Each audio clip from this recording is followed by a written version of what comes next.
Viewers, it's me Sivakami. എല്ലാവർക്കും ശിവാസ് kitchen and travel വ്ലോഗിലേക്ക് സ്വാഗതം. അപ്പോൾ ഇന്നത്തെ വീഡിയോ എന്താണെന്ന് വെച്ചാലേ, ഇന്ന് കുറച്ച് ചാള കിട്ടിയിട്ടുണ്ടായിരുന്നു.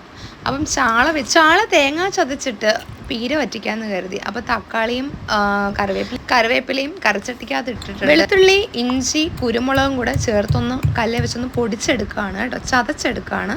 അപ്പോൾ അതും കൂടെ നമ്മൾ കറിച്ചട്ടി ഇട്ട് കൊടുത്ത് അതിൻ്റെ കൂടെ കുറച്ച് ചുവന്നുള്ളി ചതച്ചത് ഇട്ടിട്ടുണ്ട്.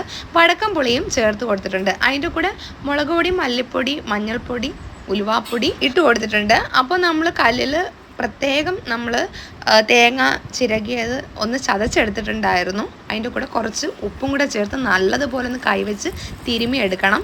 ലാസ്റ്റ് നമുക്ക് കുറച്ച് വെള്ളവും കൂടെ ചേർത്ത് അടുപ്പിൽ വെക്കാം. അപ്പോൾ നല്ല തിളവന്ന് കഴിയുമ്പം നമ്മുടെ ചാള, അതായത് മത്തി എന്നറിയപ്പെടുന്ന നമ്മുടെ ചാളക്കുട്ടന്മാരെ അതിലേക്കൊന്ന് ഇട്ടിട്ട് ലാസ്റ്റ് അതേ നല്ല വറ്റിച്ചെടുത്ത് ലാസ്റ്റ് കുറച്ച് പച്ച വെളിച്ചെണ്ണയും ചേർത്ത് ഫ്ലെയിം ഓഫ് ചെയ്യാം. അപ്പൊ നമുക്ക് അടുത്ത പരിപാടിയിലേക്ക് പോകാം. കുറച്ച് ചാള ഫ്രൈ ചെയ്യാനും കൂടെ വെച്ചിട്ടുണ്ടായിരുന്നു. അതിലേക്ക് മുളക് പൊടി, മഞ്ഞൾപ്പൊടി, കുരുമുളക് പൊടി, ഇഞ്ചി വെളുത്തുള്ളി പേസ്റ്റ് ഇതെല്ലാം കൂടെ ചേർത്തിട്ട് ഉപ്പും മിക്സ് ചെയ്ത് നമ്മൾ കുറച്ച് നേരം വെച്ചിട്ടുണ്ടായിരുന്നു. അപ്പം ഞാൻ ഫ്രൈ ചെയ്തെടുത്തു. ഇന്നത്തെ സ്പെഷ്യൽ ഇതാണ് കേട്ടോ. അപ്പം ചോറും മറ്റുള്ള കറികളൊക്കെ ഉണ്ട്. പക്ഷെ ഇന്ന് ഞാൻ ഈ രണ്ട് റെസിപ്പിയുടെ വീഡിയോസ് മാത്രമേ എടുത്തിട്ടുള്ളൂ. അപ്പം എൻ്റെ വീഡിയോസൊക്കെ മിസ്സാവാണ്ടിരിക്കാൻ വേണ്ടി ചാനൽ സബ്സ്ക്രൈബ് ചെയ്യുക, ലൈക്ക് ചെയ്യുക, ഷെയർ ചെയ്യുക, കമൻറ്റ് ചെയ്യുക.